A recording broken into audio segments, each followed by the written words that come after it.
Well, my oh my. Hi, everybody.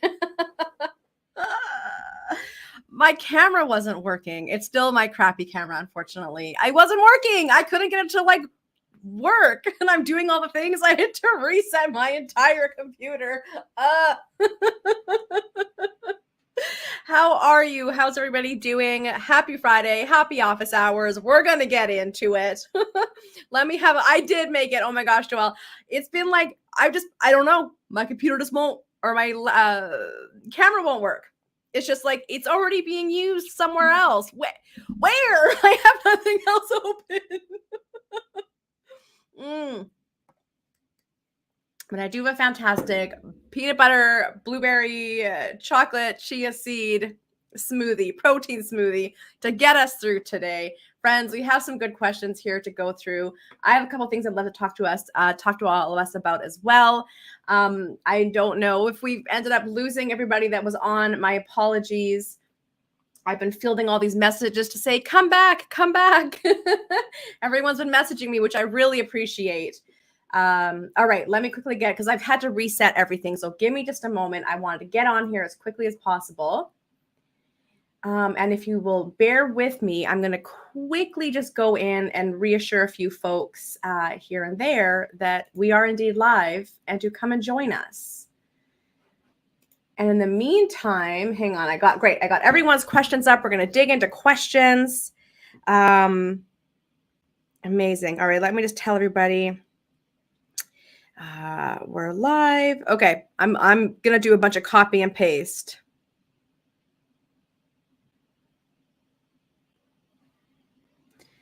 I'm gonna do a bunch of copy and paste messages. Bear with me here. And if you're one of the people, hey Salta, if you're one of the people receiving the copy and paste message, I'm just gonna quickly message everybody. All right. And we're live. Whoops, hang on. One more.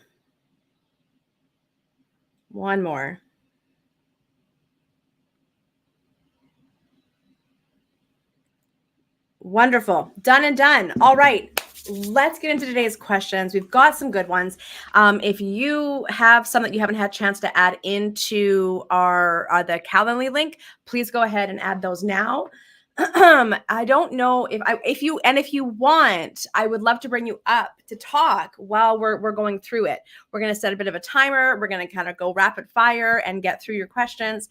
So if you're good to join me on stage, please let me know. Salta, since I know that you're here, and Joelle, I saw you've got 2 questions as well. How can you improve the marketability of your homepage? Salta, do you want to come on live on stage with me? Because if you do, here's the link. There we go. And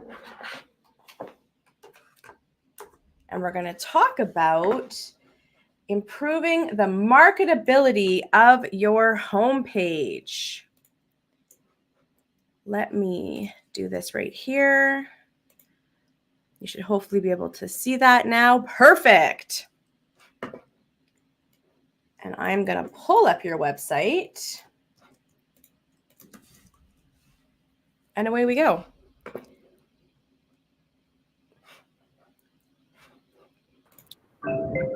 Yeah. Can you see me? I can. Can you see me? Yes. Can you hear me? Yes, perfectly. All right. So I have your website here. Let's talk about it. Here we go. I did a bunch of changes based on your and Madeline's. Our website review. Okay. I love it. Okay. So when you say marketability, the first question we always have to ask ourselves around marketability is, what are we marketing and what is the action we want people to take? Right? Oh, okay. I'm marketing my one-on-one coaching. Okay. So I am marketing one coaching right now. I'm just focusing only on that. And actually, I want to take people go to my discovery call, learn about the clients, and then if they Okay. want to come, they will come Okay, for perfect. my 5 or 10 sessions. All right, I love it. Okay, so as a Ah, general rule, what was that, Salta?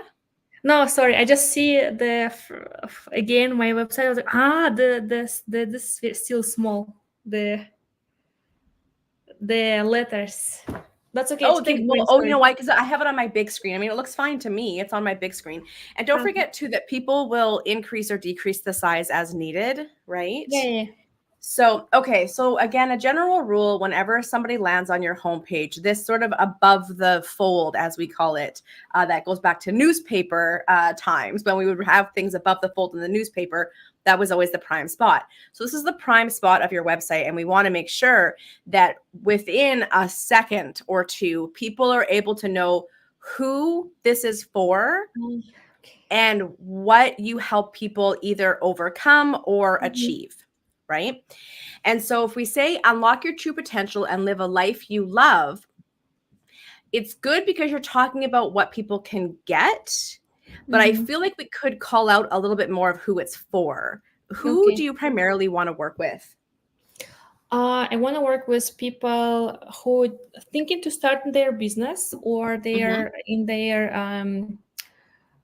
their corporate world. So I want to work with ambitious people who wants Mm-hmm. to. They know they want to change, but Mm-hmm. they don't know where to start. So I will be the bridge That for gets people them there. I love that. like So that. I Yeah. want you to incorporate that in here. So you could say ambitious, career-driven folks who want to make a change but don't know where to start. I'm the bridge to helping you unlock your true potential and live a life you love. Oh my God, I love it. Right? And don't Yeah, worry I'm just because this is taking notes. recorded. And it's recorded so you can watch the replay after. So Ah, if okay, I'm we not gonna just take see, notes. Okay. perfect, exactly. Just stay present with me instead. Yeah, And yeah. so if you take these bullet points, I would move these further down the page and I would just have that sort of those two sentences. And then instead of book a free session, the reason I don't necessarily like using free here is I don't want to cheapen your brand, Okay. right? I'd almost you rather say like Compliment. let's chat, yeah, like let's chat, or yeah, you could even say book a complimentary 20-minute session or 30-minute session, whatever it is that you're going to do. But yeah, just let's take out the word free and then there we go. One thing I want to kind of also sort of hammer home here is that when somebody is first landing on your website, if they don't know you yet, they don't know what you do, they don't have trust built with you yet, they're most likely not going to book a call right off the bat. So is there another call to action you could give him here that they would be more likely to take? I'm just working on an idea. So I want to give, I have it's called Meaningful Day. Mm-hmm. So I have nice questions where they have to ask themselves during the day. So either they go into their goal or not, because it starts from the small. So I want to not give it for free. So Mm-hmm. what kind of questions you can ask yourself during the day so you can understand you're on track on a day where you want to go or no, and what can be Okay. changed. The questions is very good, and even I tell them where they have to ask in the morning, in the afternoon, in the evening, before they go to sleep. So like whole day they'll have to track, and it will be like nice I love that. exercise. So then what I would love for you to put here is get my XYZ, whatever you're going to Yeah, call it. XYZ. Yeah. But make sure that whatever the title is, it needs to tie back into what you originally said with career, ambitious, driven, stuck, want change. It has to connect back to that. So I don't want you to introduce something that's totally unrelated to those new Okay. sentences, right? That they need to connect back. It needs to be a Yeah. natural flow. So then as we move down your site, your dreams, your goals, your extraordinary life, ready to unlock your full potential and create a life you love. I'm a life coach dedicated to helping you clarify. Okay, life coach dedicated to help you clarify your vision. Okay, so again here, I like this, but it's still very general, Oh, okay. right? I still don't know who it's for and what you're helping me do. So let's, Okay. again, one of the things that we can tend to do when we're doing any kind of marketing or copywriting is talk around the thing we're trying to say and not just get to the point. We're not saying Okay. the Yeah, thing, yeah. I know. I right? got you. That's what's happening here. And so what I want you to do is I want you to go, Salta, what am I trying to say? And Okay, just like honestly record yourself speaking it out loud, because that's always going to be the most to the point and sort of organic. And then you can take that, what you've said out loud, into like just record yourself and then write it up here, right? Okay. Another thing that you could do, and this is again for everybody, have somebody ask you some questions about what you do, who you work with, how you help them, things they're frustrated with, right? All those kinds, get someone to ask these kinds of questions and record yourself answering them, because again, you're going to get the truest, most authentic, most organic, most to the point answers, because there's something that happens between here and then the typing, right? I think, again, tell me in the comments, everyone else, if you can relate to that. What were you going to say, Salta? I agree with you, because when I coach people, they tell me what they feel, and then I won't help them to like structure. They're like, oh, I knew the answer. It was here. Oh my God, now I have to use for myself. Exactly. So get someone else, go feed them some questions and then get them to, and then you can honestly, you could even probably go into Chat GPT and you could say, what are some good interview questions to, blah, blah, blah, like whatever, like you can do a search like that and just get idea for questions. And again, the reason, as I said, that we kind of get stuck up in here and it doesn't translate out, because when we go into copywriting mode, we first of all, a lot of people are really afraid to have a crappy first draft, right? To just write and not edit. So they're trying to edit before they'll even put it down onto the paper, right? And so you're getting this kind of hodgepodge of generalities and skirting around the issue. So just say it out loud, then take the crux of that and then put it on, and then you can finesse it afterwards. But I'd rather have a big run-on paragraph and then you pull the pieces out than seeing you get stuck. What should I write? What should I write? What should I write? Right? Okay, so let's make this a little bit more specific. Feeling stuck and yearning for change. I see your hidden strength and potential. So again, it's just the same thing. We are talking about career people, right? People who want a career change, who want to go big. Career. Yeah, sorry. So it's ambitious people. Yeah, ambitious people who either they have career or they want to pivot to the business. So they are like. Okay. Yeah. So instead of feeling stuck, is it a sense of feeling stuck, or is it a sense of feeling like lost, overwhelmed, trapped? Lost and overwhelmed. I think they're not stuck. They know they want to go there, but now where I have to go? What should I do? Exactly. Yeah, it's overwhelmed. You're right. Okay, perfect. I love that. Uncover your unique strengths and passions, gain clarity in your goals. So again, I would say it's like what I'm doing, Salta, is I'm pushing you right now. You've got some good basic copy. Now I really want to push you to really get in the head of your customer, of your client, and like really lay it out. Uncover your unique strengths and passions so you can gain clarity on your values and life goals so you can, right? I want there, or so you can stop. I want there to be like what does that mean? What does gaining clarity and value in life's goals mean if there's no outcome? So let's throw in so you can get, so you can stop, so you can achieve, so you can finally, let's get those in there, right? And I want this to, I really want it to be action oriented in your language. Like, we'll get you doing this so you can do this. You'll discover this so you can apply this. Let's really get action focused in our language. And then take the first step. I love that. Where does that take me? To Calendly, so they can book call with me. Wonderful. Love it. Here we go. Your life coach and partner transformation. Yeah, here is same as everywhere, like very general. Yeah, I wouldn't even mind if you shared a little bit of your own story here. It can just be a couple of sentences, right? But just do you say I shared a bit. My personal journey of overcoming challenges and as immigrant has taught me importance, resilience, and power of. I wouldn't mind you sharing a bit more, right? Like saying, as an immigrant, I struggled with this, and by doing this, I learned how to do this, and it resulted in this. So just a few more things, a few more details, right? Because then that makes sense about the understanding and empathy, right? Okay.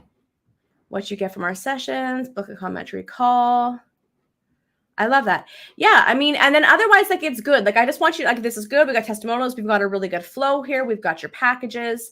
Yeah, like it's good. So another thing to remember with websites is that, you know, so much of the selling happens off the website. It happens like, Yeah, I you agree. know, right? Like when networking, when speaking, when creating content, having these phone calls. So the website is like your chance. I always think of a website as like a love letter to your future clients, right? And it's your chance Mm-hmm. to really build that know, like, trust, right? Mm-hmm. So just lean in a little bit more to being more specific Mm-hmm. and do the thing where I said, just talk it out loud or have someone interview you. And really, I want you to really picture one or two clients in mind and really write specifically for them on this. Mm-hmm. Okay. Mm-hmm. Otherwise, it's good. You've got everything there. Then after that, it's just the marketing. Remember, a website is just a tool. And I know you know Yeah, this, and it's true. for I everyone else agree. too, right? A website is just a tool, right? And so Mm-hmm. it doesn't, if we're not getting people there and then getting people, you know, but we want to be thinking about getting them on your email list and having them book a call with you. Do you do anything else in terms of community building? Yeah, I'm like we're gonna start slowly by slowly in my neighborhood. We're gonna create moms community. Oh, like Uh, in real life community. yeah, real life community because I heard the people that they feel lonely. So I decided, Mm-hmm. okay, let me start to work on, and I paired up with a coach. She is a career coach. So Mm-hmm. together we're gonna build something fun for the moms, specific only in our neighborhood only, who lives in our Okay. neighborhood because they feel disconnected from each other. Mm-hmm. This one, but I want thinking to start like I'm doing right now. Maybe I'm creating a transformation game which Mm-hmm. people will play. So because of that, I'm gonna create the Facebook community for sure. But I'm not sure. I saw a lot of your nice information how to start it and how Mm-hmm. to give it, how to pitch, how to sell. But right now I'm thinking like maybe it's quite early. I don't know. And that's okay. You know, even if the community just exists on your email, right? Like join our Ah, community okay, and it's good. just the email, right? And Ah, then maybe you do a thing, something similar to this. Maybe you hop on a YouTube live, maybe you do a Zoom once a month with everybody and there's like specific themes that are geared towards the things you coach on, right? Because I always love when there's a little bit of back and forth interaction involved in a community. But mm-hmm. even if it's just email for right now, I want to see you because people, they're always at different buying stages, right? And so Yeah. it takes a lot of time to build that know, like, trust. So one of the ways we do that is through email and our community, right? So I would love for there to be a central place for you to gather people to build that know, like, trust, and then Okay. eventually look at that point of booking a call with you. Mm-hmm. Yeah, sure. Yeah, I agree. And one So more thing. Yeah. Mhm. Yeah. Keep going. I was going to say, so even if it's just an email list, I just want to see it represented on here. Join our community, and then a little bit of what to expect, and then to sign up for the email list. Okay. Okay. Sure. I will do think about that.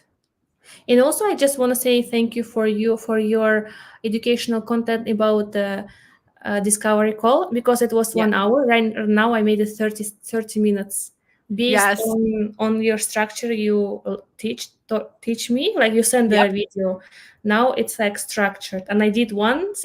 I didn't sell but she already asked me what is the price and what is it like. She already asked me about price, and I'm like, that's working. And I almost spent 30 minutes. I love it. Everyone. I'm getting the link for you right now. Everyone, it's in the chat. The video that Salta is referring to. Yeah, this 30-minute sales free sales call. That's exactly it. When you get to the end and they're asking you about working with you, it's like, okay, you know that you've done a really good job because they're like, okay, I want more. And again, it may not be a yes, it could be a no, and not right now. But it's like, I feel good, I feel complete. I'm gonna take this and think about it. All of that is great because we still are going to add them to our community, you know, follow on social, stay on the email list, because people will come back to, again, they'll come back to work with you if and when it's right for them. And that could be some time.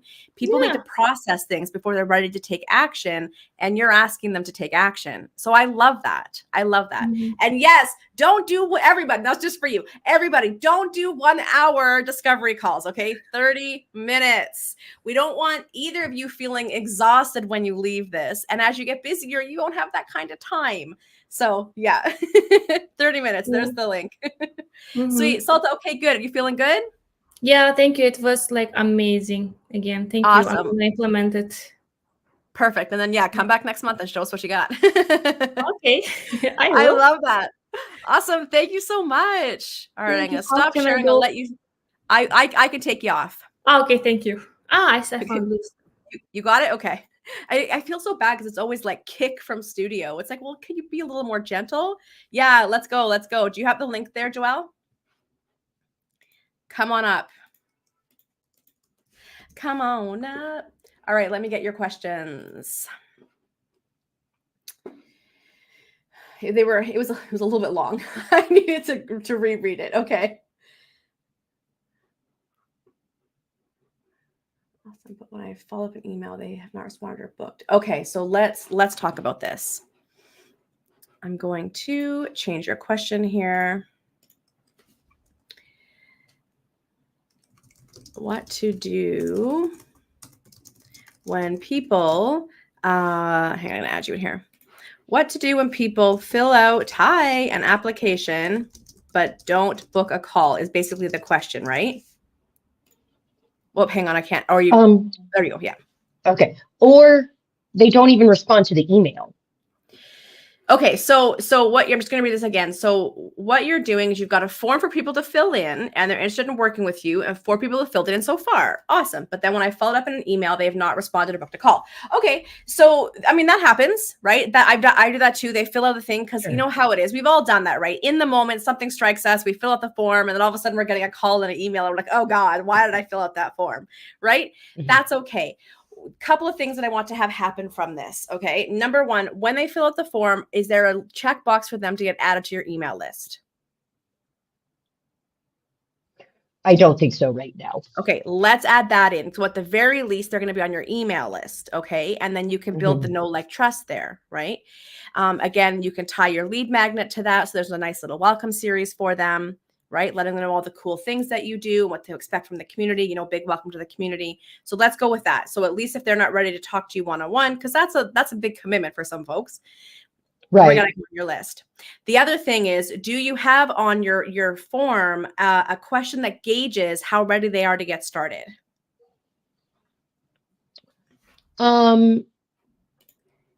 I ask, like, why do you want this? Why do you want this at this time? Something like that. So I feel like that is a good indicator, but also I just made up this form and I was very like, done is better than perfect, you know, like, so when I first put it up, I realized I didn't even ask for people's names. Like, so there's already been it's like, oh, right. Yeah. Let's add that in. So definitely open for any suggestions on the form itself. Perfect. Also. I'm gonna share my screen with you. Okay. So this is something that I ask. So, you know, it's like, how ready are you to invest in working whatever with me? And I say, I'm shopping around, getting a feel out there. I'm ready to invest and I'm on a tight budget to start. I'm ready to get started and have the budget to invest whatever it takes. And I've heard so much about you. I've been wanting to work for you for a while. I'm excited. Let's go. So you could be asking questions like this to gauge people's readiness. And that way, for example, if you know it's here, then that makes sense why they're maybe not ready to commit. But then we get them on your email list, right? So that we can continue to build know, like, trust. If, for example, if somebody comes in here and I know they want to invest, but they're on a tight budget, that gives me good insight into, okay, then I got to come to this call already thinking about what's the most cost-effective way I can support this person. Right? If I know they've heard about me and they've been wanting to work with me, I know that they're probably 95% of the way there. Right? And it's just a matter of basically saying, okay, what do you want? How can I help you? Right? So asking questions like this is important. And I like to just use my own language and my own tone, right? And just get a feel for where they're at. So I think if you add them to your email list, add a question around readiness here. Do you have a question there on how best they'd like to hear from you, text, email, or phone call? No, I do not. That's a good. Why don't you try doing that and see? I like that. Yeah. Yeah. And then I would have an email that you can pre-write that goes out, that once you send that email to like, hey, thanks for filling out the form, would love to chat, you know, book a call here. And if you don't hear from them like a week later, maybe you can say, hey, listen, we've all been there. We all fill out the form. We're really excited in the moment. And then we kind of change our minds or whatever. I'm here. I'm around. Follow me on social. Come to my free events. Right. And when you're ready, book a call with me. I'd love to chat, but there's no pressure. I'll be here when you're ready. So it just really kind of relieves that pressure. And you know that people really appreciate that because you've experienced that now on your sales calls. So yeah. Yeah. Sweet. Okay. So that's For question sure. one. Thank Do you feel you. good on question one? Yes. Yeah. That really helps me think of how to structure things better to not feel like I'm just like, okay, well, see you never, I guess. But to keep them in the community, like clearly Yes. they were interested, but maybe, yeah, not ready for the call yet. So I really like that as, it's like, hey, I'm not just like abandoning you now Yes. that you didn't do the call. Exactly. And what was I going to say to you? It's never, I mean, sometimes it's like a no, like this is like a closed door, but most of the Right. time it's not. It's just a timing thing, and it's just a Right. no like trust thing, right? And that Yeah. takes time. But I I do came want to back say, to you, Lindsay, after like 2 years after we had our call. was it 2 years? It was something like that. It was absolutely more than a year. Yeah. So, Yes. And that's exactly it. Like I'll have people come, I'm not even kidding, 6-7 years later, and they've sometimes got an entirely new business now. And they're like, okay, the vibe is there. I'm ready. Let's go. And that's what I mean. We never close the door, right? yeah. But I do want to say, if you're getting a lot of people filling out the form and not a lot of people booking a call with you, or a lot of people booking a call with you and not a lot of people then purchasing from you, that does tell me that we have a bit of something is off in who we're marketing to Yeah. or what we're marketing. There's something off there because we really do want to have, by the time a person gets to a call with you, we want a higher rate of conversion into customer, right? And so if that's not happening, then we got to go back and look at, okay, am I actually talking to the right people? Am I maybe not offering the right thing that they even want? Is my messaging off? Is my pricing off? Right? Or am I just, and then I talk about this, is the sales process off? Am I making it difficult for them to purchase? And that can sometimes be sneaky, like I'm giving way too many options and I'm not clear. Or, right, like I do a call, but I don't ask them if they want to actually sign up and work with me. Right. Right. So it's always going to be wrong people, wrong offering, wrong messaging, wrong pricing, or sales flow it's going to come down to one of those 5 things. Okay. And that's what we want to address when we're doing a lot of work and nothing's really converting. We got to look at where that might be off. I do feel like my conversions overall are pretty good. So that's part of why I was wondering about what was going on with the form that no one was replying yet. Another thing is, do you have a question on there? How did you hear about me? No, that's a really good one to ask. I remember you mentioning that before in another session, and that's a really good one to ask. Yeah, because again, then you're going to know. If you're going to know that people 5 out of 7 people, I don't know, let's say 9 out of 10 people that find you on Google don't come to the call, but 7 out of 10 people that find you on Instagram do come to a call. So then we're going to know, okay, so the Instagram is really working for me. If I want to get Google working for me, what does that look like? How can I adjust my strategy there? Right? Maybe I don't have them do an application right off the bat. Maybe instead I have them join my email list and I build some know, like, trust before that application goes out. So you can see how it's when we're figuring out our marketing and sales strategies, it's all about pushing and pulling the right levers until we find that combination for each sort of like entry point into your world. Because we all have so many entry points, right? Right, right. Yeah, that makes so much sense of just thinking how to like optimize these systems of people from like not knowing me to then wanting to talk to me. Yep. I love it. Yeah, okay. Setting that up well. Thank you. Perfect. Thanks Let's go so into your much. second question. We've got some time. Let's go into your second question. Oh, right. Hang on. I'm just quickly read it. If you've got a big event lined up, doing a class for Seattle, I know. Congratulations on that. How was the first Seattle class? Great. Had about a dozen people come for that. And then the class in Chicago had like nearly 20. So that was awesome. Yeah. Partnering with other organizations. It's such a hack to more success. It's a thing. Hang on one second. I'm just sharing everyone's websites because since y'all are here hanging out, let's get you all knowing what everyone does. Okay, there's Salta's. I'm going to share yours right away, Joelle. But yeah, this is why networking, public speaking, networking, public speaking, networking, public speaking. That initial lift of a business is so much to get it to that point of traction and momentum.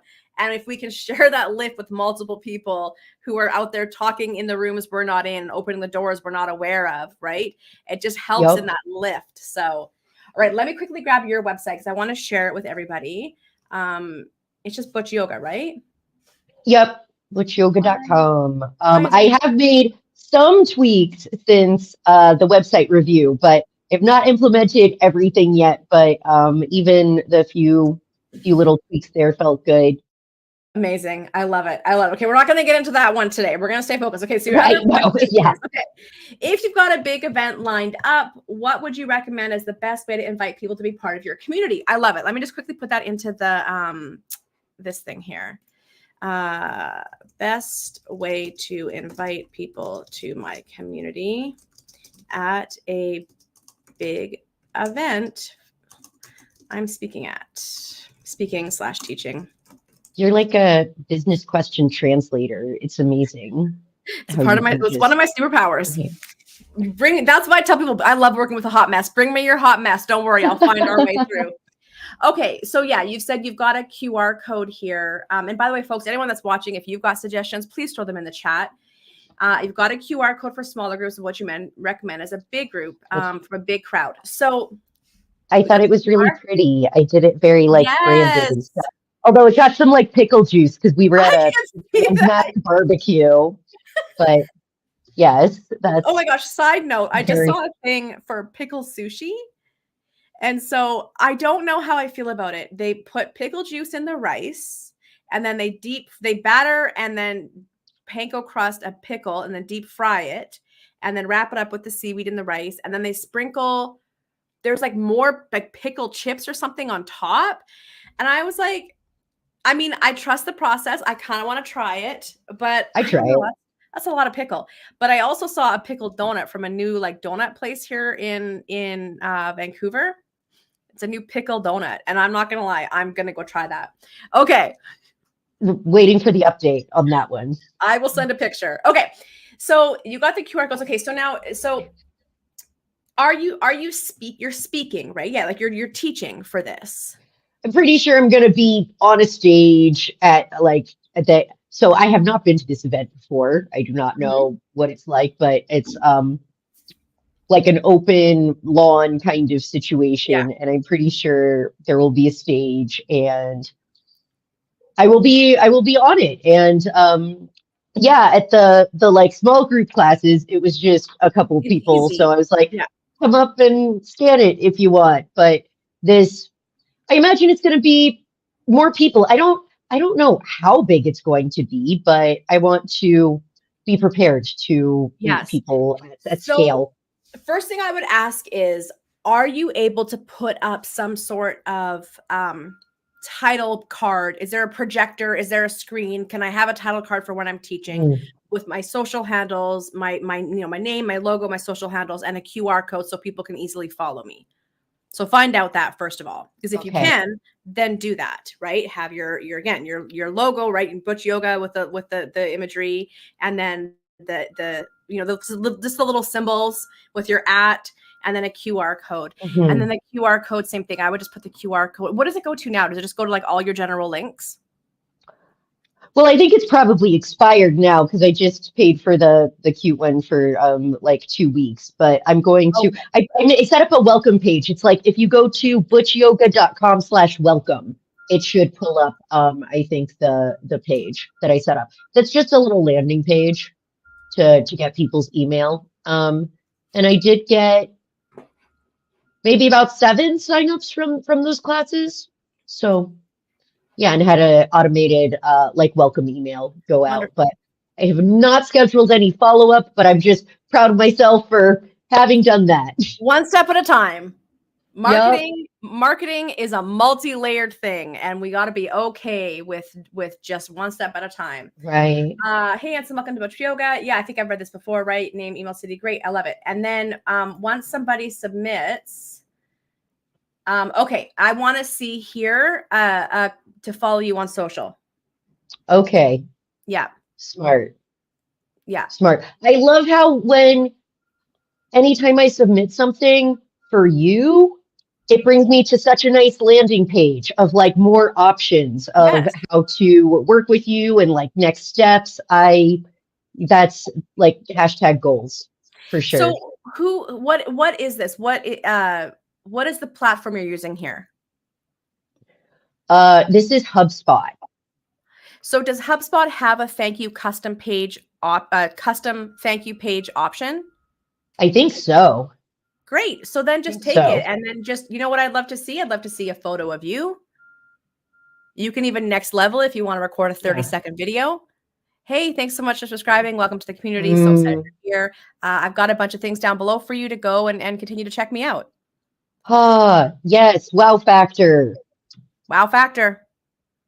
Yeah. And then just make it real simple. Just a couple of links. Follow on Instagram, you know, like whatever it is. Join a free class. I can't remember if you do free classes in your community. I'm planning on bringing them back more. Just had the first free class in a while on Father's Day. It was called Be Your Own Daddy. Yes. How did it go? It was really good. It had nearly 50 signups for that one. So that was awesome. That was the most registrations I've had for any class I've done in a while. And I feel like the class was really successful. I want to do it on repeat. I feel like it's I want to do that once a month plus like community yoga class once a month. I love it. Okay, well, just don't overextend yourself. But yes, I love that. So get a Calendly integration, get it set up. They can book, right? And then you can, on that thank you page, can be like, before you leave, be sure to follow me on Instagram and sign up for our next community class, right? Right. And there you go. Right. Awesome.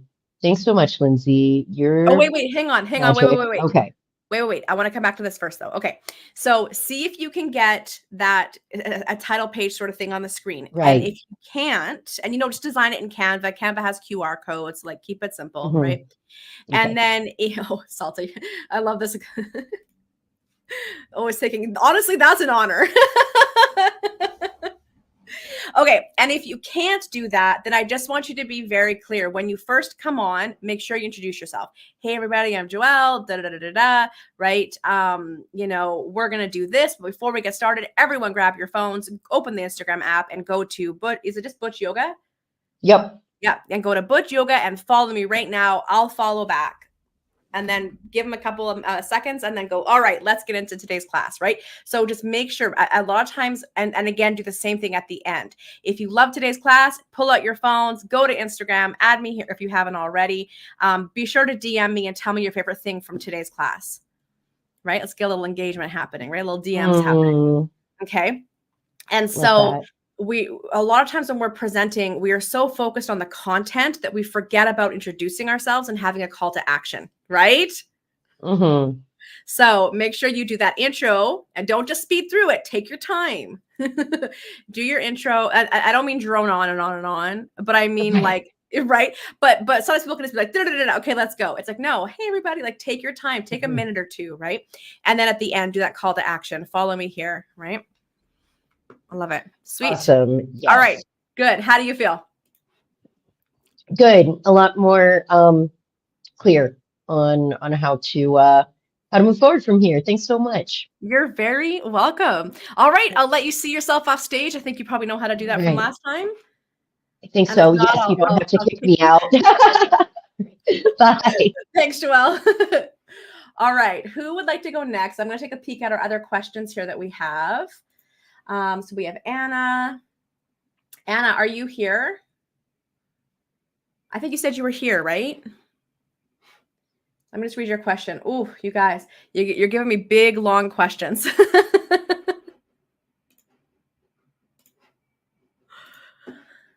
All right. I'm a new entrepreneur. My business is 1 year old. I host wellness retreats on mental health and neuroscience. I sold out and ran my first 7-night, 8-day retreat in Tulum. Fantastic. Despite this as my first retreat with having raving testimonials and amazing feedback, it was basically perfect. You're feeling stressed about selling the next retreat, which you're charging $1,000 for. All right. I'm going to here. Do you have the link there? Let me get you the link. And come on up while I paraphrase your question. Feeling stressed about the next retreat. Trying to double the amount of people. Also, thank you for including your links to make it really easy for us. Trying to double the amount of people from 9 to 20. Am I being too ambitious about the price increase? Okay, so let's talk about this. I'm going to put a quick little thing up here.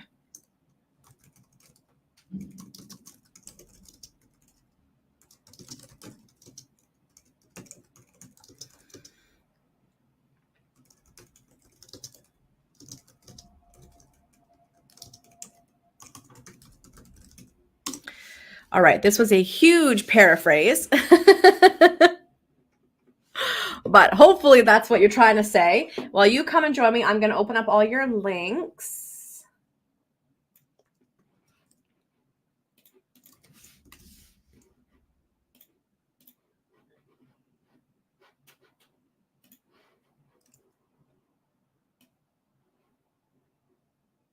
All right, are you coming on? Are you having troubles getting on?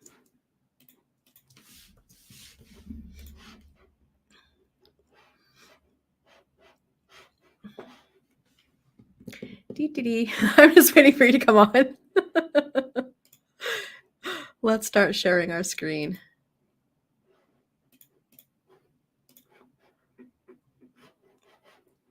Perfect. Okay. I'm going to kind of start taking a peek, but get your butt up here. If you can, hopefully that link is working for you to come up and join us. From struggle to strength. So this is the one that you, oh no, wait.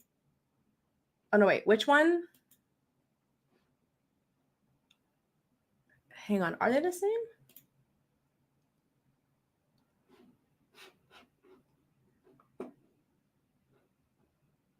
You're here? Why do I not see you? Are you on?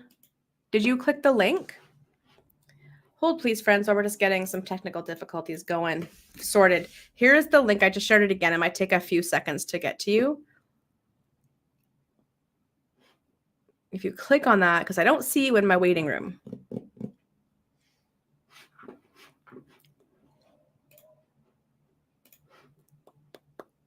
Let's get into it. Okay. From struggle to strength. There we go. Perfect. Here you are. Hi, here you are. Can you hear me okay? Oh, yes. I can't hear. Oh, there we go. I can hear you. Wonderful. Okay. So did I paraphrase your question properly, accurately? Yeah. Okay. It's a loaded question. Okay. So tell me a little bit. So you said the price is increasing, correct? Yes. It's $1,000 more. Okay. Yeah. So when it comes to replicating something at a bigger scale, one of the first questions we have to ask ourselves is what worked, right? So what worked in marketing this the first time? Also, congratulations on selling out your first retreat. Fantastic. These take a lot of work. Yes. Thank you. I would say it was so there were 9 of us. So 8 participants. The first 2 people were people that I already knew in my life. So one was a friend who's going through turbulent times. So this was perfect for her. The second one was someone I had worked with more than 10, 15 years ago. And she was someone who really invests in herself and mental health. And so she joined after I hosted a women's circle at a yoga studio. So she felt like, wow, like you're really good at this. I'm coming. Okay. The next person was, I guess, like a referral from my mom. So she works at this place, and then her coworker's sister signed up. So it's like someone who I guess like knew someone who then knew me. So it wasn't just like the stranger on the internet asking for like thousands of dollars. because it is a high ticket item. And then the next 2 people came from Google. So they were searching for like Tulum retreat, Mexico, 2024. And then they booked without even talking to me. And they were friends, so they wanted to do it together. The next one came from a third-party marketplace website. So it's like kind of like the Airbnb for retreats. You put your dates in, a destination, and it just shows you all the retreats that are available. Yeah. It was bookyogaretreats.com. And so she came from there. And then the next person then came from Facebook groups. There are some Facebook groups out there that are like women's wellness retreats. So I just would post, every week with the same blurb. And she DM'd me and went on a call, and she decided to come. And then the last person was someone I had this exchange with because I wanted a yoga teacher assistant. I taught some yoga. She also taught some, a retreat assistant, a photographer, videographer, so that I could have testimonials, videos, 4K quality, photos and all that for promotions for the future. So we had that arrangement. So it kind of like came from all over the place. Can I ask a quick question? Yeah. How were the vibes, especially was there a difference in vibes between the people who kind of knew you already and those who like just came from Google, for example, who didn't know you? No, I wouldn't say that there was a difference. Okay, cool.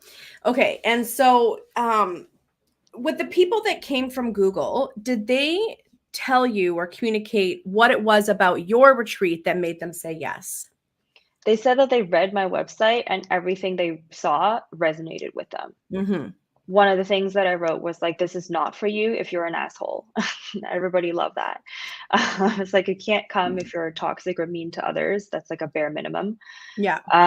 But yeah, I think they just really resonated that it wasn't a yoga retreat, because that's what most retreats out there are. They are yoga retreats that do, 2 classes a day and, vegan and all that stuff. So mine was more focused on mental health and neuroscience, which is like learning about the brain and mindset and all this stuff.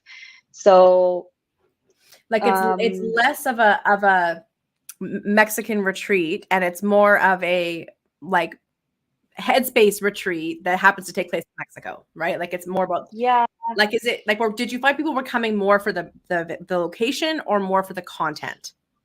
I would say both, because I did have 4 excursions that were included in the pricing, and they loved all of them, like snorkeling with turtles, going swimming in the cenotes,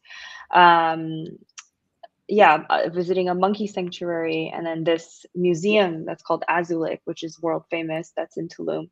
So yeah, I would say that, and then like the sun, the ocean, nature, being in the jungle. So I don't think they would have loved it as much if it was like, just, in a cottage in Canada. Like they would still like the content, but it's a different experience. It's the combination of both. Now, are there any people that you talked to? Because now I'm curious of your conversion rate, basically. How many people went to your website versus registered? How many calls did you have or talks with people versus registered? Like, did you notice that like you had a lot of interest, but not a lot of follow through? I would say the people that couldn't come in the end, after they were very, very interested and had the one-on-one call, and I hosted these online circles where they could meet existing participants who were going to the trip to see if they were actually like-minded and to get a glimpse of the retreat, of what it feels like to have a retreat with me. Even though those experiences were fantastic, some people who couldn't come, due to like suddenly financially they couldn't, there was like some other things that were competing with that budget. The dates didn't work out, or they were the only male at the time. So I didn't restrict it as a female only retreat, but most retreats attendees are female. But there were 3 men who were interested, but at different times, and they had wanted to have at least one other man that was interested. So those 3 couldn't come. And some just said like, oh, I can't afford this, even though I still offer, financial payment plans. I was going to ask that. Yeah. I mean, it is the high ticket item. And last year it wasn't even all that expensive, like compared to some other retreats out there that are, 5 nights, 4 nights even. And they're just yoga, or, they don't, they're just like, oh, we'll have like a couple workshops, and then it's like free time, and then it's like $7,000 US per person. So Okay, perfect. Yeah. I was going to say that. I was going to say, you know, I've seen ones out there where it's like, yeah, it's like 5,000 and it's a 5-day retreat. And like this thing is jam packed. So, yeah. I also really appreciate that you have this, because this was going to be what I was going to ask you about as well. Yeah. I was going to say, I've got someone if you need someone to do this, because a lot of folks don't realize when they're doing hosting retreats that unless you are licensed, you actually legally can't, and you have to work with somebody. So I'm glad you've got that. For anyone else that's planning on doing a retreat, just keep that in mind. Okay. So you've got, so this is in January, right? Yeah. Yeah. So this is the next retreat. It's going to be the same place, same itinerary. Yeah. So what is your marketing strategy? I mean, basically you're starting to market it now, right? Like start marketing it now. Yeah. Yeah. Yeah. So I was just thinking of like repeating the same thing. So like the Facebook group seems to be a good place because the groups are themed around women wellness retreats or women in their 60s traveling solo, you know, so it's like people who join those groups, I feel like they are already looking for retreats like this, rather than like cold messaging people on LinkedIn, which is something I've tried. And I was like, oh God, this don't do that. Can I just say for the record, friends, cold emailing to sell doesn't work. Cold emailing to network, go bananas, but cold emailing to sell, please don't. Okay. So you've got the things that work, right? You can go to your existing network. You can go to past attendees because they may want to come again. They may also, like if you have any kind of affiliate, you might offer an affiliate fee to them. If they refer someone who uses their affiliate fee, they get a thank you commission. That's something you could look at doing. Obviously Facebook groups, like all the things that you're already doing. Great. Now I also want to talk about how you're leveraging other people's audiences. As I was saying with Joelle, how are we sharing the load of this lift to get this off, right? So where can you be going on some podcasts? Where can you be going into other people's, you know, communities and doing like a, maybe you have a process you take people through when you say, let's do a workshop together. I'm going to take you through this process and you're going to let folks know that they can come and join this. So where are you accessing other people's audiences? Yeah, so for now, for the last time, I did do like 4 or 5 podcasts, but the podcasts are also new, right? So they don't have a huge following. No sale came from that, and maybe just 1 or 2 people said, hey, I listened to the podcast. It really resonated with what you're saying. And like, I really love your business, but I can't come. But like, we're cheering you on from the sidelines. So I don't know. I feel like I need, because my target market is definitely people who are high achieving professionals. So they, first of all, have to have money to go on a retreat or want to invest money to go on a retreat. So maybe, you know, they make 6 figures or more, or close to 6 figures, or even someone who makes like 5 figures, but they prioritize their mental health, right? So I'm like, where do these people hang out? Like, where do I find them? So again, like, yes, getting into the Facebook groups, but like LinkedIn might be a really great place, but don't cold email people, like post stuff on LinkedIn, right? And like, you know, connect with other people on LinkedIn who might have also a sort of shared audience and be like, would you share this out? Right? Go into, are there any groups around mental health, neuroscience, whatever for ambitious people? And can you share it in there? Right? So just, like that is the first question. Where are the people hanging out? So if they're on LinkedIn, do that. I want to come back to the podcasting just for a second. And I'm not saying you need to do it, but just for everybody that's listening, something to keep in mind. We can't look at our business just as like launch to launch to launch. Like we have to see our business in years and understand that the podcasts we're on now are all of these things are accumulating for brand awareness and brand building and brand recognition and building know, like, trust and building your email list. Now, as Joelle said, right, we talked 2 years ago and then they came back to do some work with me. So if you remember that just because it's not an immediate yes, doesn't mean it's not worthy, because you're still building your brand, building your email list, and building know, like, trust. And we know in the world of marketing and sales, people need to see you all over the place, multiple touch points. They need to see you on this app and on this stage, and I hear you on this podcast and see you on this Instagram and on this YouTube, whatever. We need to be thinking of how we're getting ourselves everywhere. And when I say everywhere, I mean the right places. Don't spend time in the wrong places. They're thinking about, where are these people's attention? What are they looking at? What are they reading? What are they watching? How am I getting myself there? Because the more they see us, that also builds know, like, trust without us even ever talking to them.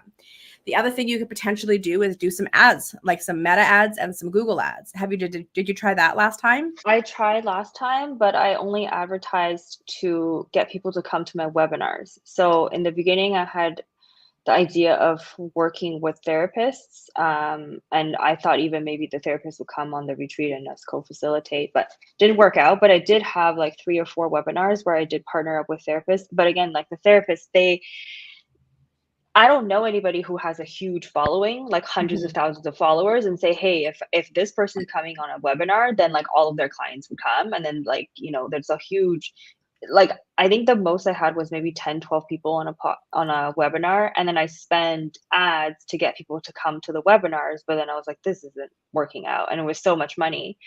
So I stopped. Yeah, ads are really expensive. Instead of spending money on ads, what you could also look at doing is paying for influencers. Yeah, I've thought about that. But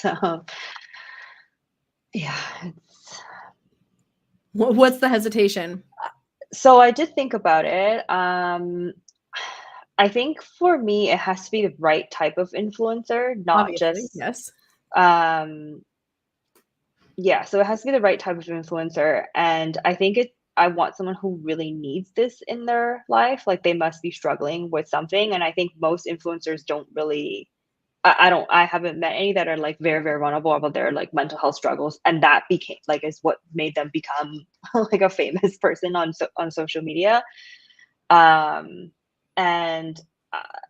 yeah, I've talked to someone who is an influencer, and I feel like it's a lot of money to invest, like paying for their entire trip to go on a that's not what I'm saying. That's not what I'm saying. I'm saying, oh, okay, pay an influencer to make a post for you to their audience. Oh, so like affiliate No, type of thing. No, not affiliate. You pay them. They're influencers or advertisers. So think about, I can advertise on Facebook, on Instagram, on TikTok, on LinkedIn, on Google. I can also do influencer advertising or marketing, right? Or sometimes they call them influencer partnerships. They have a fee and you pay the fee and they'll make a post for their audience promoting this. And there's a lot of influencers who would have audiences that are super aligned here. And so you can offer an affiliate if you want. And sometimes instead of getting payment, they would take an affiliate. But I don't know that I would do that yet, because that's a lot of pressure.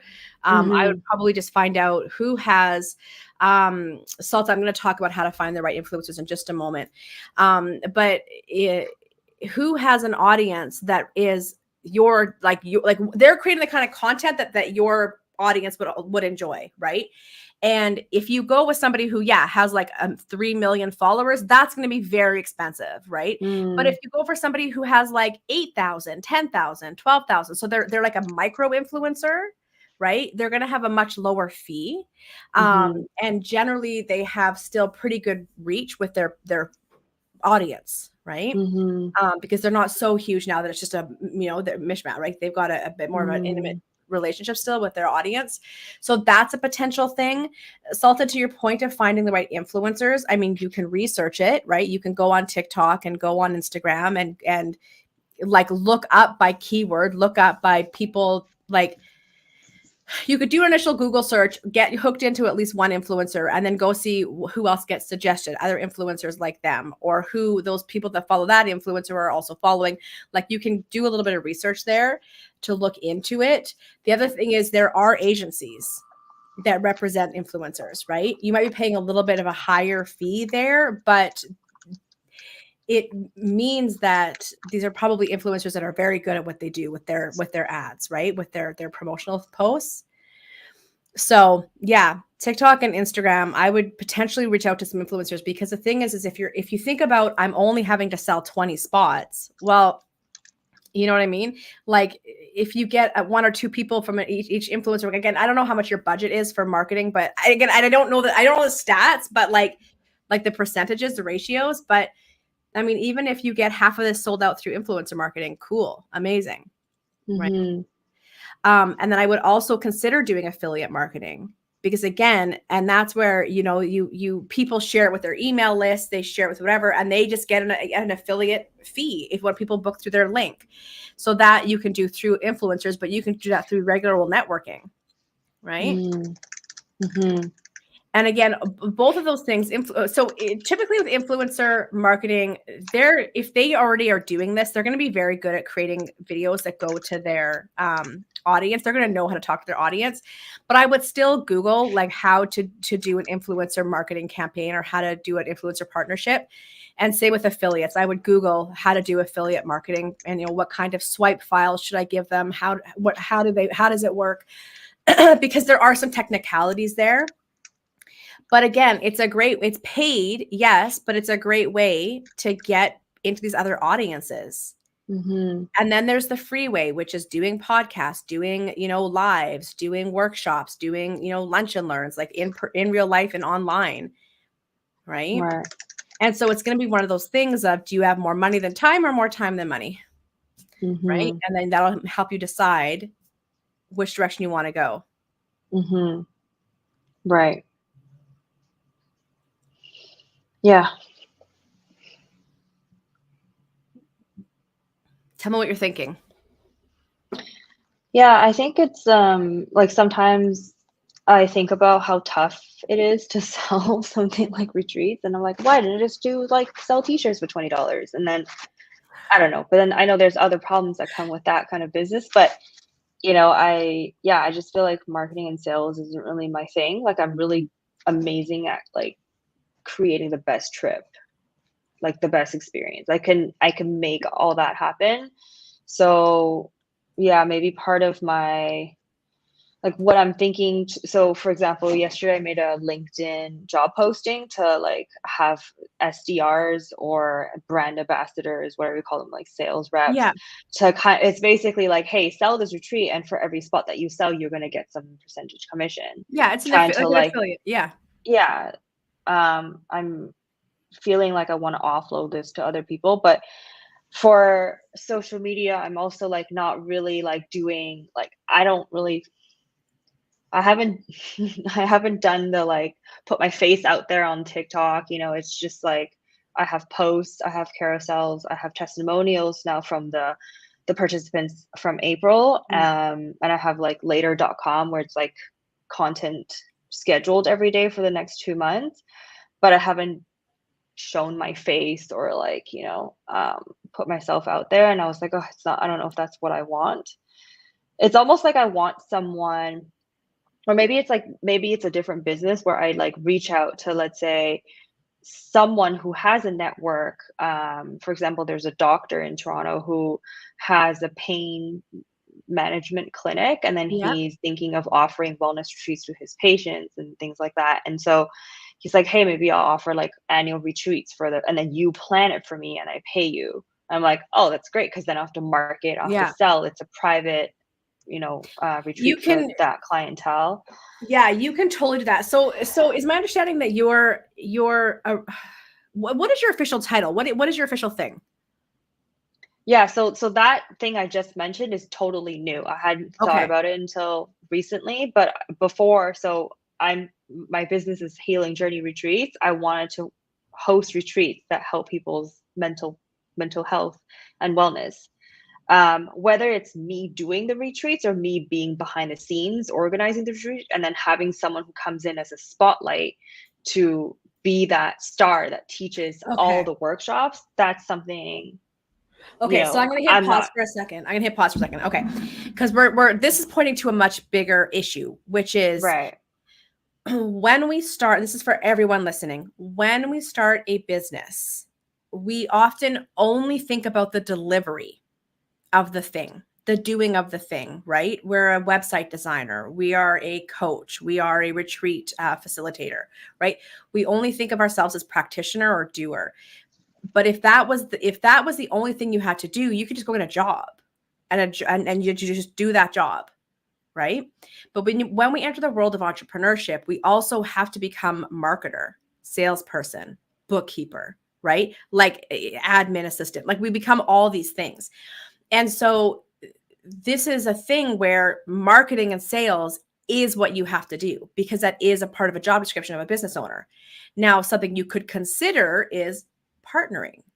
Maybe you know somebody or can meet somebody who their thing is marketing and sales, and you decide to go in on this together and partner.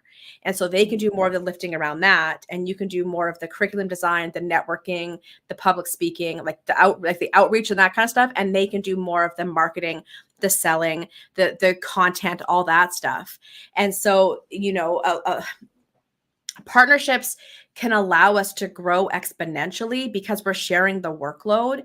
And if marketing and sales is not a strong suit, and it's also something you don't want to become a strong suit, you don't want to develop those skills, you could potentially look at partnership.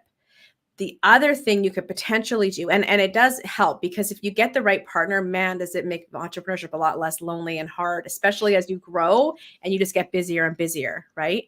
But the other thing you could do is, if you wanted, you could pay somebody to do your marketing and sales if you don't want to do it, right? But it does have to be done by somebody. So if that's not going to be you, we have to figure that out. So this is where I say things like influencers, affiliates, having commissioned salespeople, all these types of things, right? And I mean, the thing is you're only selling 20 spots. And if you're looking for a commission-based salesperson, when it's, I don't know if it's $500 a pop or something that they get on commission, and they have a network and you have a network, and you're able to say, contact these people and make something happen. But we still need to have someone driving the ship, which is you. And you still need to have a marketing mindset and a collaborative, connected mindset. So I think for you, I think that there needs to be some mind shifts happening here around your relationship with marketing and sales, and getting out of, it's not just me getting to have fun at the retreat. I have to do the other stuff too. Right. And then lowering our resistance to that, because that'll make it a bit more smooth sailing for you. Right. Yeah. And then I would start looking for influencers on TikTok and Instagram and see if they're open to a conversation. Whether, again, they want to do it by affiliate, they want just a flat fee. Right. And then thinking of the other things you do with networking, with speaking, with posting, all of that is still accumulative. The goal is to get people on the email list, right? So just get them on the email list, You can, again, I mean, there's a whole strategy behind running Facebook ads. Generally, we want to run general awareness, brand awareness ads, and then kind of retarget the folks that engage with that into maybe more of an email list ad, or purchase the retreat ad.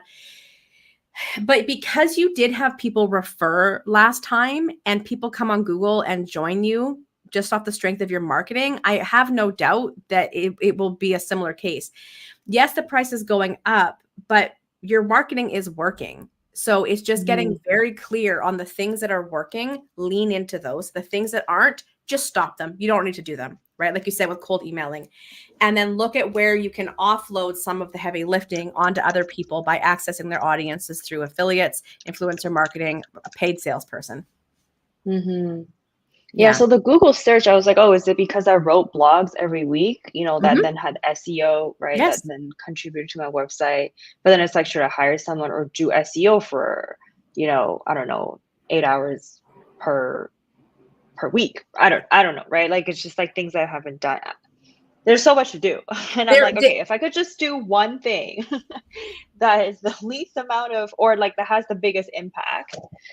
Well, what had the biggest impact? What was the easiest sale to get? Obviously referrals, probably, right? Referrals are generally the easiest sale to get. So, right, like when we think of time put into converting the sale, was it the referral was the easiest? That particular client, I wouldn't say it was the easiest, because she had a lot of questions. I probably spent a lot of time trying to convert her. The easiest two were the people who paid without talking to, I mean, there were 3 of them. One was from that third-party website who just paid, and then I was like, okay, like, let's have a call and get to know each other, because we should. Yeah. And then the other was Google. And then the other 2 were from Google. So there you go. So then where else can you get on other directories and other third-party websites? And where else can you be getting into Google, Mm-hmm. up your SEO? Where can you create more blogs? Right. Mm-hmm. Right. And there you go. And then what about the Facebook group? Do you think that was worth it? Because you had 2 or 3 from Facebook. Just one from the Facebook group. Oh, just one. So Facebook Yeah. is a bit more passive, but you can still do it. Just go join more groups and just keep adding. And just Just post keep posting. every time I'm allowed to promote Yeah. my business. Right. What right now, this point of like stress, what we need to do is, or what you need to do is, you need to go for a walk, shake it off, right? And get very clear on the parts that are stressing you out so that you can address them. Mm-hmm. Okay. What is stressing me out? Okay, great. Can I not do it? If I have to do it, how can I reframe this so it's not as a stressor for me? Where can I make space for it? Can I outsource this? Great. Who can I outsource it to? You know, and you can, I was going to say you can look into interns, but interns are a lot of work because there's an expectation that you're teaching them a lot too. But you know, maybe you could get some lower cost people to help you with social media, right? So I just want you to we need to shift some mindsets around the idea of, I do have to do marketing and sales, and there is some stress here. So how can I help eliminate some of that? Because I can't operate from this place. And where can I get back into alignment of feeling excited and aligned and ready to go? And remember that there's 8 million things that you can do. There's probably 3 that work. So just focus on those 3 and just let everything else go, or just do like the bare minimum. Okay. Right. Thanks. You're welcome. That How do you? shifting mindset is Yes. We need to shift, because you know why? easy. Well, because there's we talk about this about radical self-acceptance, right? This is the radical, and the radical connector comes from radical self-acceptance. And we can't, like, a part of radical self-acceptance is recognizing where we're fighting ourselves, right? And then how we have to stop fighting ourselves so that we can actually make progress. So right now there's some inner fights happening, and we gotta address those so that we can eliminate that, because it takes so much energy to fight ourselves, right? Right.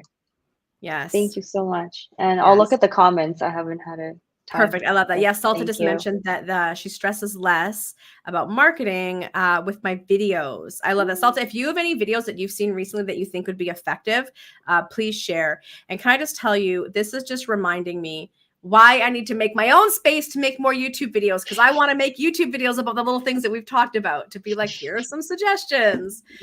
Oh my gosh, so many. You know, I'm no different. This is so little time and so much to do. All right, Anna, good luck with that. Come back next month. Tell us some of the things, even if it's just in the chat, tell us the things that you discovered, some of the directions you took, and just pay attention to when you're feeling that inner turmoil and resistance. Stop, go for a walk, talk it out with yourself, and figure out where you can realign, okay? We come back into alignment. Thank you. Thank you. You're welcome. Good luck. All right, Nita, I'm going to pull you up on stage.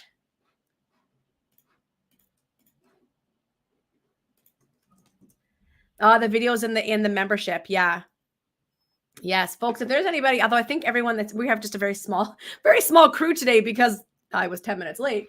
But if you are not yet in the membership, I think everyone here is. If you are not in the membership, come and join. I'll put the link in now. And then Nita, come up on stage. Let's get into yours. Because I still, yes, okay. I know you sent me an Instagram today on this, and I was like, I don't know what this means. But now you've asked with a little more clarity to help me figure it out.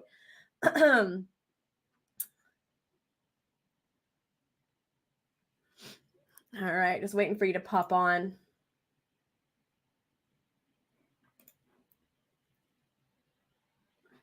And then everyone else just had said they're thinking of a question they'll bring. Everyone's been like, I'll ask a question when we're live. If anybody else is here that has a question, please let me know in the chat and we can get into it. Hang on, did I miss anybody? Here's another one. Okay, not yet. All right, Nita, get your butt up here. We're going to talk about how do you help assess someone's value if they're wondering how much to charge. While we're waiting for Nita to come up, I do want to, actually, you know what? Wait, while we're waiting for Nita to come up, I want to see if I can get my proper camera working. Probably not. Oh, yes. Yay, a real camera. Hopefully it's not so fuzzy. I'll tell you, I spent a lot of money on this laptop. I got it, funny enough, I got it in the beginning of the pandemic because I was like, I need a good computer because I want to make YouTube videos. And then I did videos for like 6 months and then got too busy and stopped making videos. But it's amazing that you can spend so much on a laptop and the camera be absolute garbage. Like, I'm like, how? Make that math ain't mathin'. Make that make sense. All right, Nita, you coming up? Okay, so hopefully Nita's coming up. Again, I put the link in the chat. I know it could take 10, 15 seconds sometimes to kind of come across to y'all after I post it. To this idea of how do you assess someone's value? I want to just talk about this. Generally speaking, right now, we do this thing. I see it a lot of times in like girl boss spaces where, where it's like, girl, charge your value and then add tax. You know that, know your value, raise those rates. And listen, I'm not saying to undercharge, never undercharge. I want you paid what the value of your offerings are worth, your services, your products, your programs are worth, not the value of you, a human, because of course you are priceless. Nita, are you able to get on? You said yo, that doesn't help me. I don't know what yo means. There's the link. Come join me. Salta, about TikTok. I have an account there, but I've been doing something else and did not post like 3 or 4 months. I'm wondering if it's best to start a new account. No. Don't start a new account. Hey, just give me a quick second. Salta, don't start a new account. Like keep going. Unless the account is totally unrelated and there's going to be people there that are going to be like, why are you talking about this? But I'm pretty sure that your account, your follower count's pretty low, right? Like, it's not like you've got 10,000 people or 100,000 people on there, right?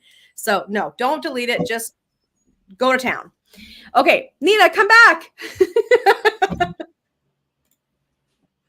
Hi. I'm hearing 2 different things. Do you have me turned on somewhere else on a phone or on YouTube? Just maybe mute your YouTube. Okay. Okay. Can you even see me now? Yes, I can see you. I can hear you, Salta. We're going to come back to this question. Okay. Okay. So what I was saying is that just generally speaking, right? We don't want to, what are you laughing at? Oh, just my emoji. I know. I got the whole thing. I put the whole thing in. So we when we're assessing the value, it's never our value or someone's value. It is the value of what we do. It is the value of our programs, products, and services. There is a market value for that, right? So for example, if I were to charge $50,000 an hour, well, I could, but I'm probably not going to get any business, right? That's a little bit out of my audience's price range. Also, that's way too much pressure for me. Okay, what the heck is worth $50,000 an hour? Okay, so there's an inherent value. There's an expectation of what a customer expects to pay. Think about when you go to the grocery store and you get a loaf of bread or some eggs. There's an expectation. Why did everyone lose their minds when we had all this, well, it's still going on, all this grocery store price gouging when a thing of yogurt was all of a sudden $9 when it used to be $4, right? Because we have an expectation. Why did we stop buying that? Because it was outside of what we valued it. Okay. So your programs, products, and services are the same. It's not based on your value as a human. It's the expectation. It's the market value. So when you say, how do we assess someone's value? Tell me a little bit more about what you mean by that. Okay, so actually, this is not necessarily a question for me per se. I mean, I'm the one asking, and because yesterday I met with a fellow seasoned counselor, and we were exploring the possibility of actually doing a workshop-y type of thing for the business side of doing counseling, like private practice, and that's the question he posted for me, like, hey, like, because counselors often ask and wonder a lot about, like, like, what do you charge? And for those of you who are not as familiar with how it works in the mental health industry, is like, for me as a licensed clinical counselor based in Burnaby, BC, there is a very wide range of, like, hourly rate. You can find people who charge $50 all the way up to $400. Yeah. So that's what he asked, like, because I'm sure this point is going to come up, like during the workshop, like how much should I charge?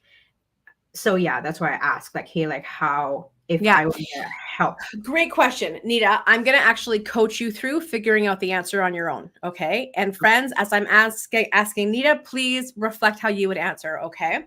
So the first question, or my first thing I want you to think about is, what is the first thing you need to consider before setting your rates?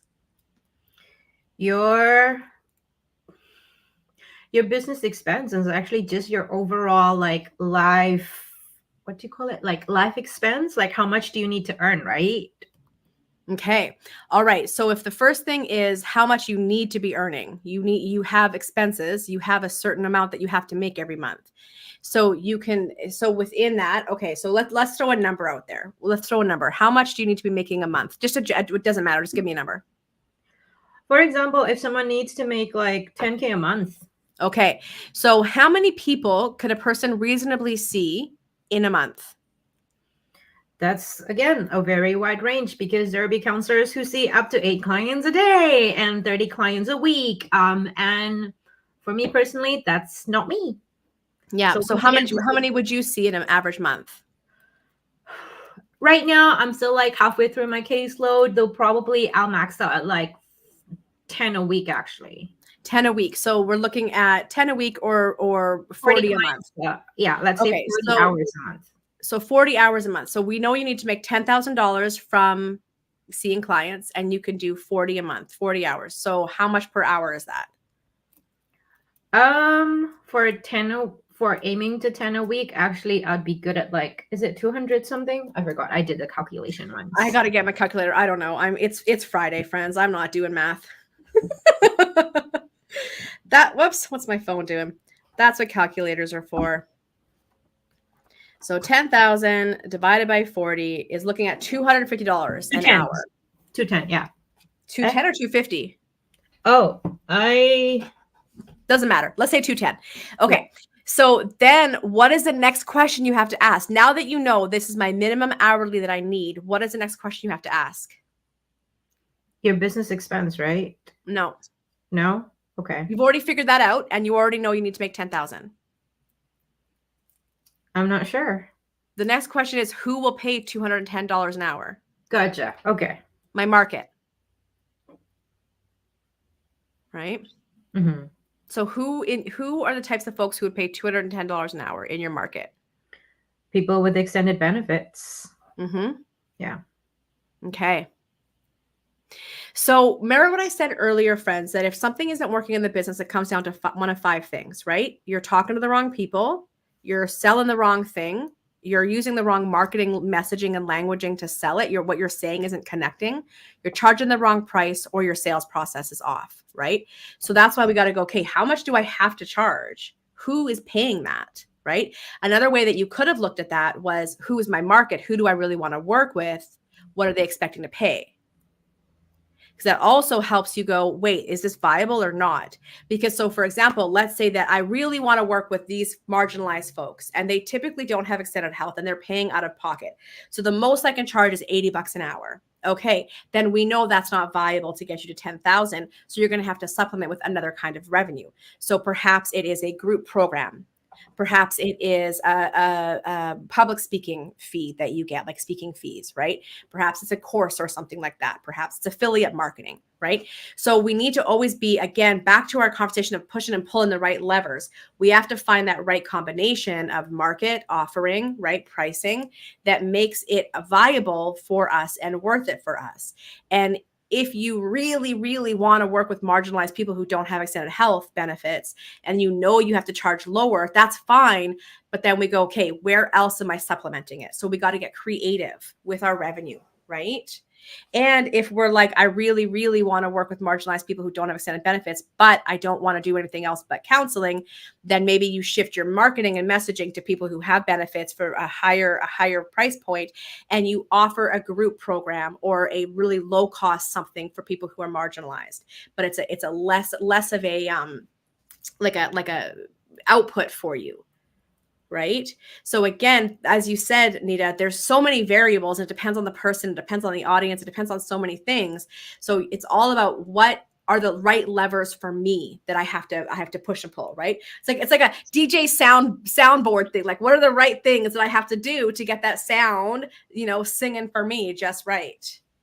So that's not a direct answer, because it's hard to give a direct answer to something that has so many variables. But what I want to teach you is a way of thinking about it so that you can figure out the right answer on your own. So tell me now how you would tell this person how to figure this out. I mean, my initial thought before asking was how I actually arrived at this number was I was coached through, like, within a year, like how many weeks do I want to take off? Which is, like 4 ideally. There's 52 weeks in a year. Ideally would love to take up to 4 weeks off in a year, which means I have 48 weeks to work. Yeah. So I just divvy up then like that target, like monthly, like for example, 8K or 10K, whatever number that is, divided by the amount of weeks then. And that's how I come up with that number. Okay, but that's how you come up with a number, right? But then how do you charge, right? Again, this is where we have to do who do I want to work with? What are they expecting to pay, right? If I want to charge this much, who are those people? So it's not just about figuring out your expenses and because again, I could say, I want to make $100,000 a month and I only want to work 3 months a year. So I have to charge this much. Okay, fine. So I still have to ask, who's going to pay that? What am I selling, right? How am I marketing it? How am I selling it? Right. Yeah. So I still have to, like, whatever it is that you settle on, whether it's you settle on the market first, great. Then you got to pull the other levers, right? The other full levers, offering, pricing, messaging, and sales process. Let's say that your first decision is your pricing. Great. Then you got to pull the other 4 levers, market, right? Yes. Messaging, offerings and sales, right? So these are the sort of those 5 levers that you're constantly going to be pulling till you find that right thing. So it's not enough just to, on a piece of paper, say, I have to make this much money. Great, I'm going to charge this much. We have to always consider all 5 of those pillars, basically, those 5 levers. Does that make sense? Yeah, I think you and me kind of like, I do what you do, though I think I might have presented in a paraphrased way. Because like, I think I know the number, and then that's when like I need to sharpen up my branding, sharpen up my marketing side of things, and finding ways to be able to connect with people who does have extended benefits. Yes. Yeah, because the messaging got to be out there. And this is where it's like, I don't feel like it is fair to compare people, because I will have different expense than people who charge different than me. Yeah. And also at this point, and I know that we're working towards speaking fees. Like I know we're working towards a diverse revenue stream for your future, right? But for right now, this is your only revenue stream. You have to make all your money here, whereas somebody else might have other revenue streams. So for example, if you want to take off 4 weeks out of the year, you could do something like, I only have to book 2 blah, blah, blah speaking gigs or 4 blah, blah, blah speaking gigs a year to supplement that income. So I don't have to charge more to my one-on-one clients. And I can still take that time off because I'm earning money over here. Right.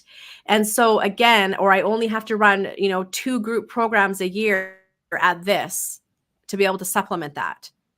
Yes. Right? Yes.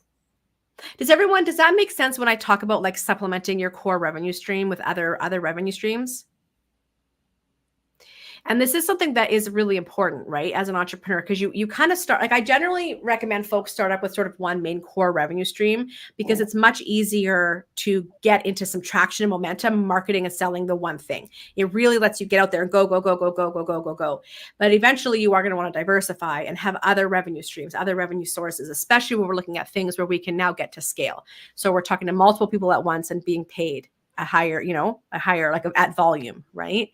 Or have something passive. I know we talk a lot about passive income isn't really passive, but you know what I mean? We have these other things that we can do, affiliate marketing. I mean, there's so many things, there's so many other revenue streams.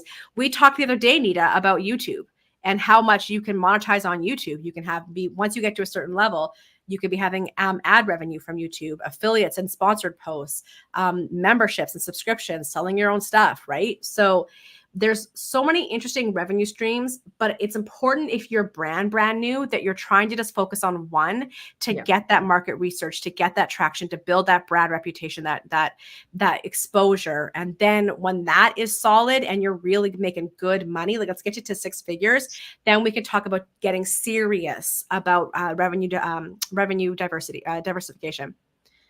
Yeah. So I want to quickly throw up a question. You don't have to leave, but there's a great question from Salta here about making sense in terms of the you charge based on the market value, right? This was sort of earlier in our conversation. How do you make research of market value? Okay, well, you talk to people. So market research is not just doing, and Nita, if you can stay, you don't have to leave, but if you're like, I want to get off stage, you can, but you can stay and continue to talk with me. Market research is not just putting out a survey and that's it. Do you know what I mean?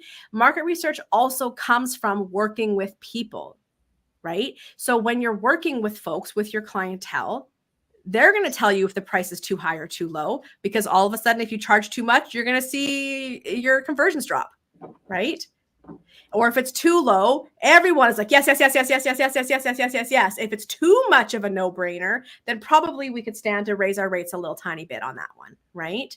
The other thing is go look at what other people who do what you do are charging. Totally. Right? Totally. Right. And then I love a good survey. And again, asking people, what would you expect to pay for something like this? Right. Getting on the phone with people, right? There's so many different ways of doing market research. And it's not just, like I said, it's not just a survey. It's really getting out there and getting to know your customer and what other people who are doing what you're doing are charging. One thing I wanted to say with surveys too, and this is something that folks often don't consider, is that when we all fill out surveys, we're filling it out. And I think we've talked about this, haven't we? We're filling it out through our own filters of being our best versions of ourselves. And so you have to also take surveys with a grain of salt, because yes, it will give you some interesting insights and things you hadn't considered before, and point you in the right direction. But also, you can't, people are like, yes, I would sign up for this. And then you send it out to them and they don't sign up. Why? Well, because it's the ideal version in a perfect world, right? And even when they say, yes, I work out 5 days a week and I meditate every single week and and then you're like, well, actually, I don't. That's just my ideal world that I do that, right? So we have to remember that those surveys are also not always 100% accurate. So they're important, but you cannot eat, sleep, live, die, and breathe by them. You have to get out there and actually, so there's like a little moth in here. Anyways, it's that time of year. You have to get out there and actually connect with people and get working with people. And your best market research is always going to come from the people that you work directly with, the people in your communities and programs and one-on-ones. All right. How do you feel with this question? Are you asking me or Salta? I'm asking you, Nita. Oh, yeah, it's good. I mean, like, I think you give me more questions to ponder on. And when I replayed this, like, some of the prompting questions will help me structure, like, me putting someone on the hot seat, actually, that I will be you. Yeah. It's like to another counselor when I do a workshop someday. We'll see. Yeah. Well, and I know that for you, your process is to then go away and walk and think about it and watch the replay. So again, I'm very curious if you come back next month, give us some updates. Thank you. Though I think this is where, like, actually in terms of pricing and rates, sharing with everyone, like, it took me a while to land where I land, and there is so much, like richness to say about the psychology of pricing. Yeah. And there's just so much more nuances to pricing than like what people ask. Because like when I was done with this question yesterday, I was like, oh my gosh, like, do you want a 30-second comment, or do you want a 5 hours lecture on that? Because there's like so much. And I Yes. actually like tinker with that the whole year last year. And there's like you saying this is your rate, and do you feel confident in that? Like, because like you have to feel confident in what you charge. You have to feel, it has to feel good and aligned. 100%. And that brings up a really great point. I talk about that all the time, right? Like, don't charge so far outside your comfort zone that you will never ask people to work with you or to buy from you. Like, I do believe in charging in your comfort zone, because you get that thing. Well, how much do you charge? Oh, well, like we kind of stumble on our words, right? Or we do this like our voice gets really high pitched and we're like $100 an hour. Like, we do this thing because we're not confident. So I would rather you price yourself in your comfort zone. And then as you see the value of what you do increase, you will naturally charge more.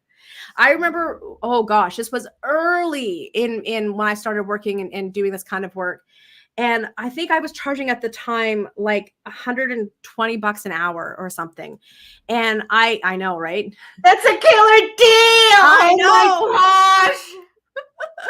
That was also 10 years ago too. It's also a completely different world, but that's what I was charging. And I remember working with one of my clients, and we were working, and I was like, you are not charging enough. You got to charge more. And I think we did it at $250 an hour for her services. And then I was like, she leaves, and I'm like, because back then we did in-person sessions. I'm going, so you just told her to charge that much, but then I'm like, you need to raise. And I remember just being like, oh, Lindsay, you got to raise your rates. Like, they are way too low. Right. Yeah. Right. So price in your comfort zone, but you'll get to a point where you're like, I got to charge more. I'm not charging enough. Okay. So we've got Salta here. I agree. I price myself in my comfort zone at $50 per hour. Yeah. Yeah, I saw that. I didn't want to get into it, but I saw that on your website, those packages, those prices. I would raise those at least to $80 an hour, at least. And here's why. There is such a thing as undercharging. If we charge too little, the perception is that you're not very good. Right. And I'm not saying it's true. I'm saying that's the perception. The amount of times that I have tried to have accessible pricing and keep the price really low, and people wouldn't purchase. But then when I put the price up, then they purchase. And it's entirely unconscious, I think, a lot of the times. But it's like people, there's no perceived value there, right? So yeah, let's put those prices up, Salta, to at least $80 an hour, okay? If you feel comfortable with that. Okay, cool. Yes, you sent me this. This is a private message that you sent me. Did you mean to put it in the comments? Yes, but I don't know how to. So yeah. All right, I'm going to do it. I'm going to put it in. Whoops, I was about to send you a message back. And here's what Nita said. Couldn't say it better myself. Pricing is an energy exchange. Money is just an energy exchange. That's it. There's a certain value that you are using to survive capitalism. And so you are trading products, goods, services in exchange for money. It's just energy, right? And people will pay what has value to them. 68. Exactly. Okay, I'll let you get away with 68, Salta. But I mean, I want to see that. Like, I'm going to look at your website tomorrow. I'm going to have my tea in the morning on Saturday morning, and I'm going to go look at your website, and I want to see those prices increased. If you feel comfortable. I don't want to push you too far outside your comfort zone. All right, Nita, are you feeling complete on this one? Yeah, actually, thanks. I don't usually take that much space. Like, honestly, as a counselor, it takes practice for me to take space, because I feel like, oh, like, do I say too much? Yeah, anyway. I know. No, we're good. What I actually want to do, and I love this, Salta, she's just kidding. Okay, good. Oh no, you're gone. I was going to keep talking to you. Anyways, I was going to say one of the things I want to figure out if I can is how to put a timer on, because of course we've been using a timer in our other program, Nita, and I find that is helpful because it keeps me in check too, because I could go on for 30 minutes and not even realize it. So Salta, really quickly, I want to come back to that question about the TikTok. because you said it's a different audience, but is it like a lot? Like, what do you like? Here, let me go look at your TikTok. How about that? Why don't I just go find out the answer? What is your here? I'm gonna come back up on stage with me. We'll do this one. If anyone else has another question, please put it in the chat. Otherwise, this will be our last one. Come on the thing with me here. What's happening? I gotta get logged into my.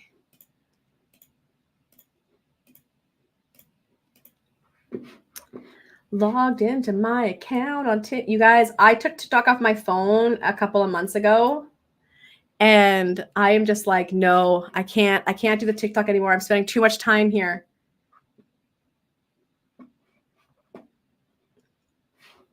All right, here we go. You're back. What's your TikTok handle or your account? I don't remember. I won't show it if you don't want me to. I just want to see it. I know. Let me remember because I didn't know. You don't even remember it. I wasn't let me see if I expecting can you to find ask you. me this question. Honestly, I barely have 200 followers, or maybe 100, or maybe 50. Yeah. It's just a little bit, and I was doing styling there, and this question just came up right now. I wasn't even thinking about, because you're saying about you have to be in different platform, and I thought, okay, I thought that TikTok will be one of the great platform when I want to talk. Yeah. Because right now I'm doing a lot of writings. Yeah. No, that's why I asked this question. Let me remember. This is so well, embarrassing. there's a lot of Salta nuts on here too. So is it Style by Salta? Is you what was it? Yeah. Was it Style by Salta, I think? Yeah, I think we follow each other. Yeah. Still there's so many accounts by that name. Hang on. That's okay. I don't want to take your time. You're already giving good things. Okay, well, I just want to look, but let's just answer the question right now. So, and again, you don't have to leave. You can hang out with me, or if you feel embarrassed, you can get out. But we're good. I don't feel embarrassed on me. Oh my god. Okay, good. So finally, I found myself. It's Salta what is it? Salta _ BIISSOVA. My last name, Salta. I don't know. Yeah, it's over. There you go. Okay, so can I share? Yeah, sure, no problem. I have 44 followers. Oh my god. I was like, you got 44 followers, so you're good. And the reason I say that is because that's not enough. Like if you had like 10,000 followers and you were coming with something completely out of left field, maybe you might change it. But at 44, that's basically zero. So don't worry about it. Just change it. Make a post that talks about who you are and what you do, and pin it, like with the new thing, right? Do a pinned post, and then go for it. Change the bio and then go for it. Oh, just keep doing this one, right? Yeah, and I would change this. Yeah, I will change it. Obviously. Everything. Yeah. Yeah, obviously. Yeah, offs. And then just go for it. Okay, thank you, Lindsay. Oh my god, that was so good session. I learned a lot of things from different people as well. I was like, okay, I know. I love the group. The group learning is like the best, like, because we all learn so much from each other, right? And friends, remember that you can also share your thoughts. Like if you have ideas or you have resources, like put them in the comments. Okay, sweet. Well, then get out of here. I mean, bye. Oh my gosh, you guys. Okay, so hang on. How do I stop? Here we go. Had current comment. There we go. What? Hang on. That's not what I want. So anybody have any other questions before we wrap up? I'm about to head out to my biz bestie Louise's, and I'm going to her place. We're going to sit in her balcony and have a barbecue and talk business. We're going to talk some strategy together. So last chance for any questions, and then I'm going to scoot.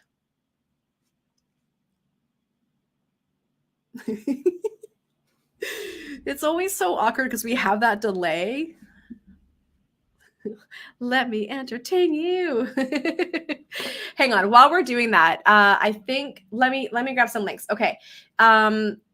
If you haven't already, we have co-working next Tuesday. So let me share the link. Hang on. Oh, there's the comments. Sorry, friends. I wasn't even on the comments. I wasn't even seeing your comments come up. Hang on. Great having tea time with you. Yes, Nita, thank you. Yes, Anna, thank you so much. Yes, Nita, you'll be like this someday. Absolutely. You're already on your way. You're already doing it. I love it. This is fantastic. Okay, friends, I just shared with you a link to go book yourself in for co-working and content batching. That is happening on, when is it happening? Tuesday, I think at 11 Pacific. So come join us for that. That's free to attend. If you are not already part of the membership, come and get yourself in there. This is my $9 IC free sales membership. And what you're going to see happening as we get busier and busier is that the people's questions that I answer, it's going to be the people inside the membership are going to get priority. So, come keep hanging out with us, come keep the learning, and come join the membership, especially because eventually here we're going to just be answering the membership questions. Okay, so you got that there. You got the co-working. I think that's it for right now. Was there anyone else's websites I needed to share? I'll share Salta's TikTok. You might as well go follow Salta on TikTok while you're there. Anybody else? Oh, no, you can't. That's right. Let me get, friends, give me a second. I'm going to grab everyone's links. Although I did share the websites, but let me get you Nita.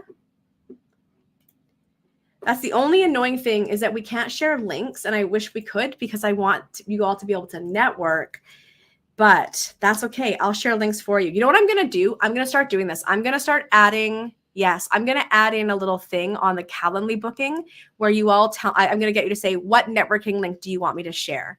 And then I'll manually do it for y'all. Okay. Who else was here? We had the wellness retreats. Let me share that. Here's the Instagram for that. So go follow. If you're not already following me on Instagram, which the horrors, come follow me there. And then I think that we are good to go. So go check all those things out. And then I will see you on Tuesday. I can't believe it's already the last. Is it really the last week of? It is. It is the last week of June, friends. I will see you on Tuesday for co-working and content batching, 11 o'clock. For those who are a part of my programs, I will see you for monthly action planning on Tuesday at 9 a.m. So go into the member portal, check your email. That'll be happening on Tuesday where we're going to be doing our goal setting and our marketing and sales action planning together on Tuesday. And then we'll head right into co-working so you can get to work on your plans. Otherwise, friends, you are all the best. I love you all so much. Thank you all so much for hanging out with me today. We will be back next month, third Friday of July, same time, same place. Hang on, let me get you one more link. I'm gonna get you right now, and then you can join us for that. You can pre-sign up right now. There's the link. Go pre-sign up for that right now. Otherwise, make it an amazing weekend. And if you're in Vancouver, enjoy the sun. I'm sure you can see the sweat is starting. My air conditioner is off and it's getting very hot in here as the sun is making its way to the side of my building. So I cannot wait to go and hang out with Louise on the patio. Everybody, love you all so much. Thank you for being amazing. Don't judge my heart, okay? I can't do the other one. And I know there's this one. Whatever generation you are. Go be amazing, everyone. We'll see you soon. Have a great weekend. We'll see you on Tuesday. Bye, everyone.